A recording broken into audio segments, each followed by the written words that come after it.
The city of Lund in southern Sweden dates back to medieval times.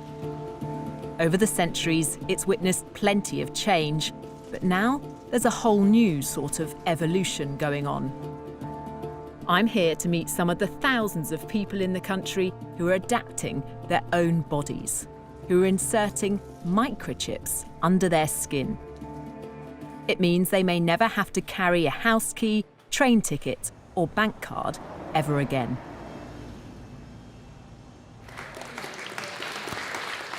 This is a microchipping party. Hannah's getting an electronic chip implanted into her hand. She believes one day we'll all be chipped like her. So congratulations, Hannah. Thank you. You've been chipped. Yes, I have. How does it feel?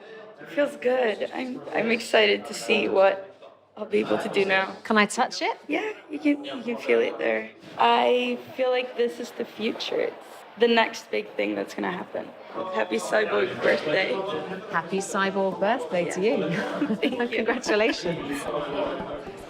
But is this sci-fi fantasy or practicality? I want to know why anyone would want to do this. For this teenager, microchips, it seems, are in her DNA. Felicia is my daughter and I'm the father. So you're a microchipped family? We will become one now today. Magnus and his daughter Felicia have come here together tonight because they believe this is the future. You're going to have an upgraded dad. Yeah. As they say, it was good being a human, but being a cyborg is better. Didn't feel a thing. It's a quick, simple procedure with potentially huge significance. So you're officially part machine. How does it feel?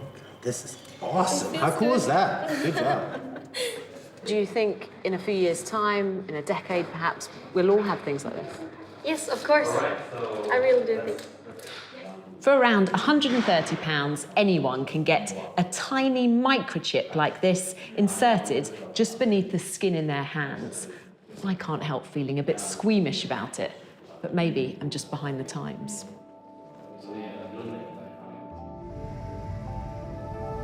It's the morning after, and I'm about to catch up with Felicia and her dad Magnus as they get to grips with their new existence.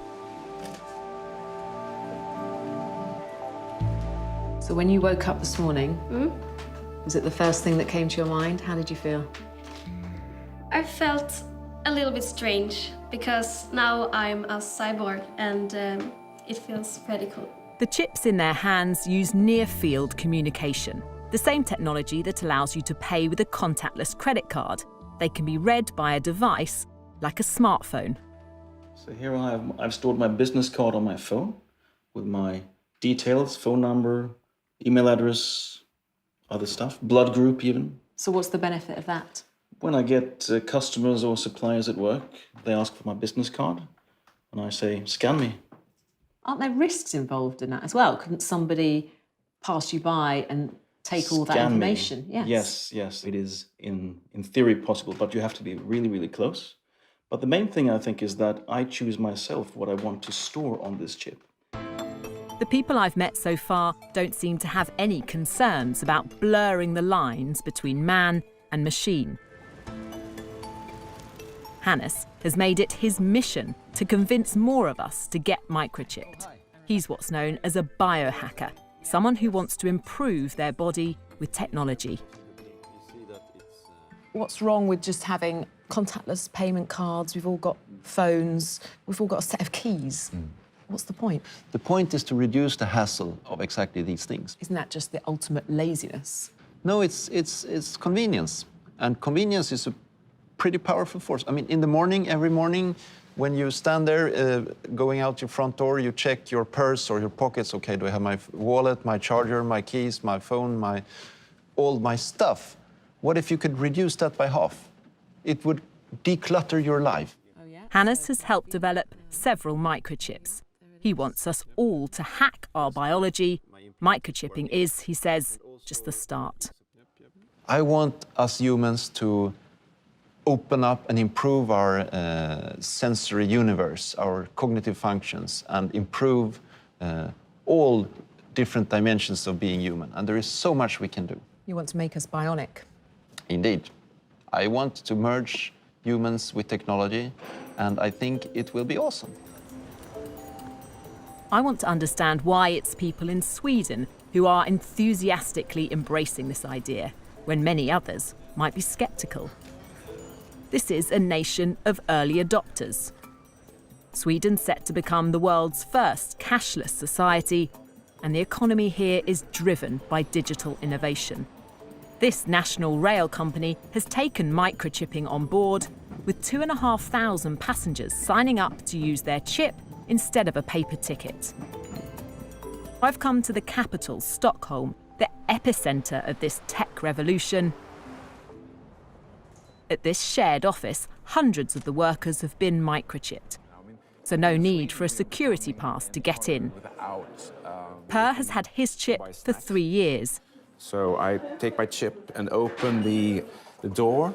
It means he can buy a drink without cash or a card, but for him, it's about much more than practicality. Do you enjoy being one of the first, being a pioneer of this technology? Absolutely. A whole bunch of questions come up, like, you know, is this ethical? Do we want to have that? Or will we be sort of a nation of cyborgs in the future, and what will happen? So a lot of sort of really interesting discussions come out from, you know, talking about the chip. It triggers an ethical debate. Yes. For critics, the biggest future concern is over data protection. As the amount and type of information we store on microchips becomes more advanced, so do the security risks. Ben Libberton, a British scientist working in Sweden, wants to know who will have access to the data stored inside and what they could do with it. So I have the information in my chip now. That's basically just me. If I don't use it for anything, then no one can really get any data on me. But then if I start to use it at work, then work knows when I've interacted with something at work. If I then go to the canteen people know exactly what I've interacted with there. So the wider spread it becomes and the more that we can interact with different things, then our data is being kind of shared and incorporated in lots of different places. The nightmare situation in that case would then be that someone else has access to my health data, and that one day I get a letter through the door that's like an increase in my health insurance premium before I know that there's any problem with my own health. So I think we have to be cautious now in the very early stages to make sure that we're actually controlling how the information is being shared. For now, it seems to me, what the chips can actually do is fairly limited. But the people I've spoken to are convinced that this technology will, one day, change the way we live. That in the future, we will all be chipped. And they are leading the way.